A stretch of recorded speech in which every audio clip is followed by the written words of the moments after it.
This video focuses on Venn diagrams. I'll show 3 different uses of Venn diagrams. Now first, we can use Venn diagrams to fully describe all possible outcomes of a random experiment. Let's say we toss a die once and we focus on the number shown on the die. We define 2 events. Event A is the number showing is even. Event B is the number showing on the die is more than 2. Here I prepared a rectangle showing the sample space. Now we have to put all 6 possible numbers into the sample space. Now sample space would include, right, we use the capital S, it's 1, 2, 3, 4, 5, 6. Now event A, if the number shown on the die is even, we include as a possible outcome for event A. Now, if the number shown on the die is more than 2, we say that's the event B. In order to show both events on the Venn diagram, so we use circles typically. Now, do the 2 circles overlap? So if they don't, if they are far apart from each other, we say A and B are mutually exclusive. Now, are they mutually exclusive? Do they have some outcomes? Or do they share some same outcomes?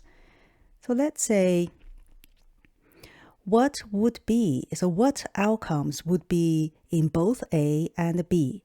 So this A intersect B, sometimes I say inside A and inside B would include those outcomes that you find in both A and B event.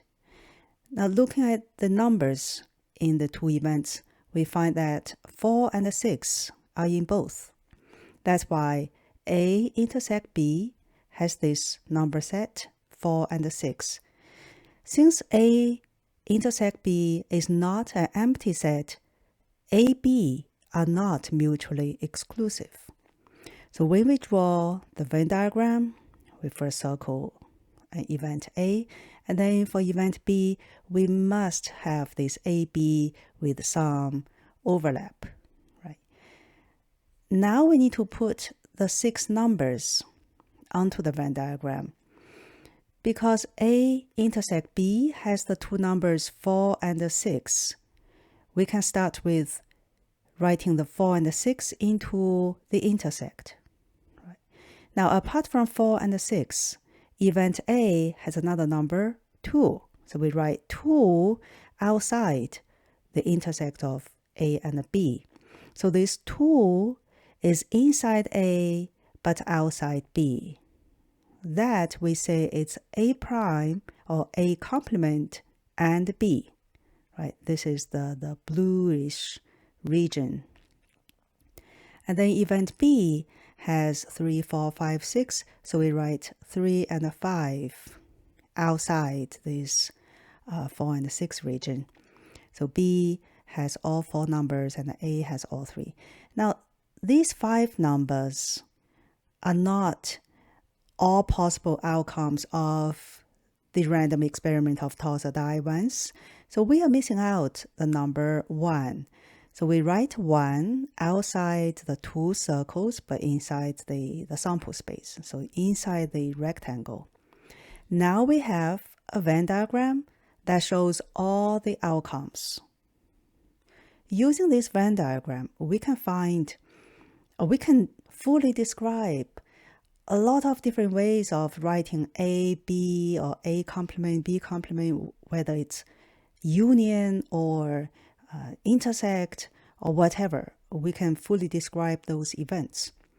Now, for example, instead of A intersect B, now we have A union B. The union means we include A event completely. We also include B. So what are the numbers included by A union B? So we just pull all the numbers inside A and then also inside B. So A has 2, 4, 6, B has 3, 4, 5, 6. So we put them all together. Try another one. A complement intersect B. So what numbers out of those 6 that are outside A and inside B? Now, if you look at the Venn diagram now, outside A, we have 1, 3, and 5. But we also need those inside B, right? A complement intersect B. So out of 1, 3, 5, only 3 and 5 are inside B. So we have this 3 and 5. Okay, try another one. A complement union B. So we include everything outside A. You also include everything inside B. So you get this list of numbers. With this Venn diagram, let's try to answer this question. Are the two events, A and B, independent? Now, how to check independence of two events? The way we do is we check if this equation is true. If this equation is valid, A and B are independent. Otherwise, they are not independent. To find the probability of those events, we use very simple rules, right? No formulas are required. When you toss a die once, for as long as the die is fair, the 6 numbers have equal chance to appear. So it really depends on how many numbers the event includes. That will give you the probability. For example, the probability of A. Now we know that A has these 3 even numbers, right? 2, 4, and 6. 3 numbers, all 6 numbers have equal chance to appear, meaning each one of the 6 numbers has 1/6 chance to appear. Now we have inside A event 3 numbers. So A event has 3 out of 6 chance to appear. So that gives the probability of A. Using the same idea, event B has 4 numbers, so the probability for B to happen is 4 out of 6. We know that A intersect B has 4 and 6 inside. So 2 numbers that we have 2 out of 6. That's the probability for A intersect B to happen. With these 3 probabilities, we can check this equation. Now, just a simple calculation, we can confirm that this equation turns out to be true, meaning events A and B are independent. Although we prove this mathematically just by using probability and some calculation, the result is clear. But then you may think, why? It doesn't make sense, right? A and B must have something to do with each other. They overlap. Why are they not independent? Or why are they independent? Well, you can think in the sense that you can think from A and explain about B, or from B you talk through to A. Let's start with A. Now A has those even numbers. Out of 6 possible outcomes, we have 3 evens, 3 odds. Now look at B. B has 3, 4, 5, 6. How many evens, how many odds? 2 even numbers and 2 odd numbers. So if we randomly select a number from the 6, event A has a half chance to appear because 3 odds, 3 evens. Now, if we randomly pick a number from B, then we still have half chance to get an even number. So whether you pick from the total sample space or you pick from the event B, the chance for event A to happen remains the same. So A happens or not is not dependent on B. So that's something has little to do with Venn diagram, so let's move on. I have the second use of Venn diagrams. You can use it to show probabilities. Now, in the first example, we put the outcomes, right? The outcome of tossing a die. We still use the same random experiment, right? We look at the same two events. This is the Venn diagram we've just seen. Now I want to put probabilities instead of those outcomes in this Venn diagram. Notice that in this rectangle, we have the two circles that have divided the rectangle into 4 parts. Right? The outside has the number 1. There's a bluish color, includes the number 2, and the intersection has 4 and 6, and then outside 3 and 5. I want to put probabilities in these 4 regions. As I argued previously, you just need to look at the number of numbers in each region. So for example, there's 1 in the margin, so that would have 1/6 chance to appear. So we have the 4 probabilities here. They have to add to be 1, by the way, because that would be complete. Right? The probability of S, the sample space is 1. So all probabilities inside your Venn diagram have to add to be 1. Now let's associate these 4 probabilities to events. The 2 circles have divided into 4 spaces, 4 regions. Let's try to describe now what is this region. It is inside A, right? It's inside the circle of A,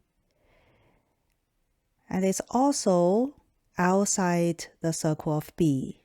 So this intersect, I sometimes say and. So A, it's inside A and outside B. The second one, it is inside A and inside B. Next, outside A and inside B. The last one, outside A and outside B. Once the probabilities are there, we can use it to find other probabilities. For example, this union. So the probability of A union B, if you shade A union B, you would include the complete circle of A. Then you continue shading the complete circle of B. So you would include everything beside the margin, beside the blank, the white margin. So you add all the probabilities inside the regions that you just shade. That gives you 5/6. Now the third use of Venn diagrams I want to introduce is we can show counts. So for example, imagine we have 100 students in the room. That's our sample space. Among the 100 students, 40 are taking the course. The name of the course is Mao. 80 out of these 100 students are sophomores. 30 out of these 100 are sophomores and taking Mao, taking this course. So 30 sophomores are taking Mao. So this is just a list of numbers. They are the counts. So let's move these numbers into a Venn diagram because Venn diagram divides the sample space. So let's just put these numbers into the regions that they belong so that it would help us just to organize things. Otherwise, you see this 40, 80, 30, you will say, what? They add up to be more than 100. Right? It's a bit confusing. Let's first of all define the events because you have to draw something, right? The circles, remember, in the Venn diagram. So let's define event A as a student taking Mao. So for example, you randomly select a student in the room, out of these 100 students in the room, if the student is taking Mao, you would say that event A has happened. Define the event B as a student is a sophomore. Using this tool, I have the two circles. Now, why the two circles are not mutually exclusive? Because we were told that 30 sophomores are taking Mao. So there are students who are taking Mao and are sophomores. That's why A and B have some students in common. Using the numbers given, we can first of all locate the 30. So 30 students out of these 100 are taking Mao, so it's inside A, and they are sophomores. So it's also in the event of B. So 30 is the A intersect B. A has 40 students, right? So apart from these 30 sophomores, A has 10 not sophomores. And then B has all the 80 sophomores, 30 of them are taking Mao, 50 are not taking Mao. Remember, we have 100 students in the room, so we have 10 students who are not taking Mao and not sophomores. So the 10 represent A prime, so A complement, and B complement. So all these numbers here are not probabilities, okay? They are also not the outcomes. If you have the 100 students' names, you can write down all their names in the regions. Those would be the outcomes, right? You randomly pick a student, oh, I get this guy. But here is just a head counts. Now let's answer 3 questions. They are all probability questions. First one, the probability that a randomly picked student in the room is neither taking Mao nor a sophomore. When you randomly pick, always make sure from which pool you are picking. So we pick from the 100 students.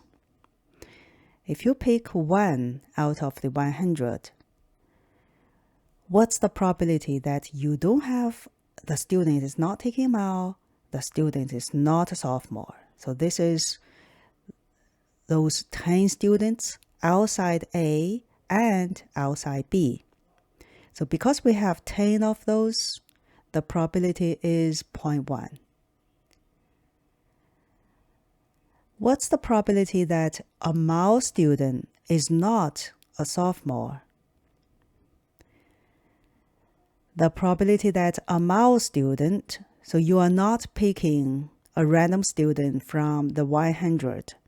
You are picking a Mao student, meaning you pick from the circle of A. There are 40 students in the circle of A. You pick 1 out at random. Then what's the probability that the one you picked is not a sophomore? It's not a sophomore, meaning we must have, meaning it's in this region, right? In the 10, not in this 30. 30 sophomores are taking Mao. So 10 out of 40 would be the probability that a randomly picked Mao student, so given A, what's the probability of B prime? Remember, B is sophomore and B prime is not sophomore. So the probability of that, it's a conditional probability. 30 out of 40 Mao students are sophomores. So 10 out of 40 Mao students are not sophomores. So that gives you the answer. The last question. If a student is not a sophomore, what's the probability that the student takes Mao?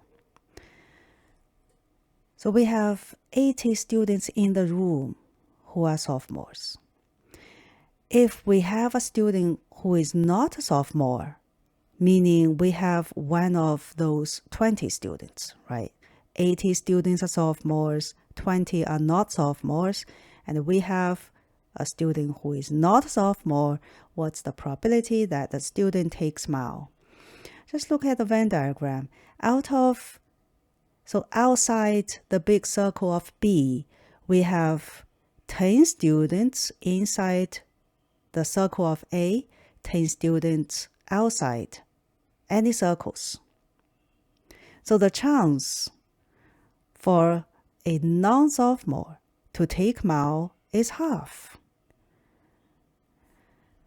Let's formulate this probability. This is again a conditional probability because we are not picking a random student from the total sample space. Right? We know that we have a student who is not a sophomore, so we have reduced the pool.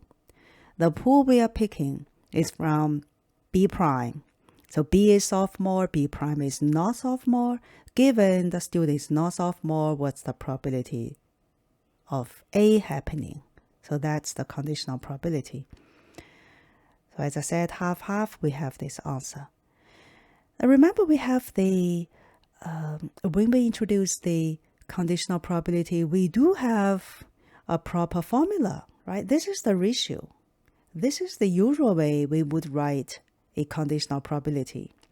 Although common sense gives you the answer straight away, let's try the formula and see whether it works.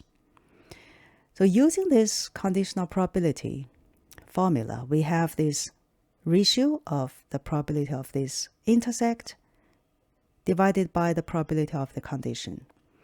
Now, what does this intersect mean? It's A, so Mao, and not sophomore. From which pool you are picking a student?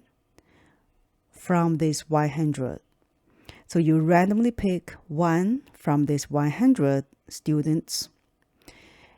You need the probability that this randomly picked student is taking Mao and is a sophomore. And is not a sophomore. If we go back to this Venn diagram, which region refers to this A? So inside A and outside B. Inside A and outside B is the bluish color 10. So 10 out of 100 qualify to this A intersect B prime. And then B prime would be outside B. How many students are outside B? 20. So we have the probability in the numerator is 10 out of 100, and then the denominator 20 out of 100. So the same answer. Now I showed 3 different ways to use the Venn diagrams. Venn diagrams can be very helpful, although we have other methods to find probability, but Venn diagram, it has so many different ways to be used. So I hope that you have you now agree at least the Venn diagrams make sense so that you can just use it more confidently.